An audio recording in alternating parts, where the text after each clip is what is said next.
കർണാടകയിൽ ഹാവേരി ജില്ലാ ആശുപത്രിയിലെ ലേബർ റൂമിൽ കിടക്ക ലഭിക്കാത്തതിനെ തുടർന്ന് ഇടനാഴിയിൽ പ്രസവിച്ച യുവതിയുടെ നവജാത ശിശു മരിച്ചു. റാണബെന്നൂർ കാങ്കോൾ സ്വദേശി രൂപ ഗിരീഷിന്റെ പെൺകുഞ്ഞാണ് മരിച്ചത്. പ്രസവവേദന കൂടിയതോടെ രൂപയെ ബന്ധുക്കൾ ആശുപത്രിയിൽ എത്തിച്ചെങ്കിലും ലേബർ റൂമിൽ കിടക്ക ഒഴിവില്ലെന്ന് പറഞ്ഞ് അകത്ത് പ്രവേശിപ്പിച്ചില്ല. ശുചിമുറിയിലേക്ക് പോകാൻ ഇടനാഴിയിലൂടെ നടക്കുമ്പോഴായിരുന്നു പ്രസവം. കുട്ടിയുടെ തല തറയിലിടിച്ചതാണ് മരണകാരണം. ആശുപത്രി അധികൃതരുടെ അനാസ്ഥയാണ് കുട്ടിയുടെ മരണത്തിന് ഇടയാക്കിയതെന്ന് മാതാപിതാക്കൾ പോലീസിൽ പരാതി നൽകി. ആശുപത്രി സൂപ്രണ്ടിനോട് കളക്ടർ റിപ്പോർട്ട് ആവശ്യപ്പെട്ടു.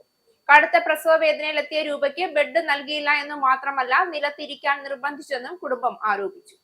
ജീവനക്കാരിൽ നിന്ന് യാതൊരു സഹായവും ലഭിച്ചില്ല എന്നും കുടുംബം പറഞ്ഞു.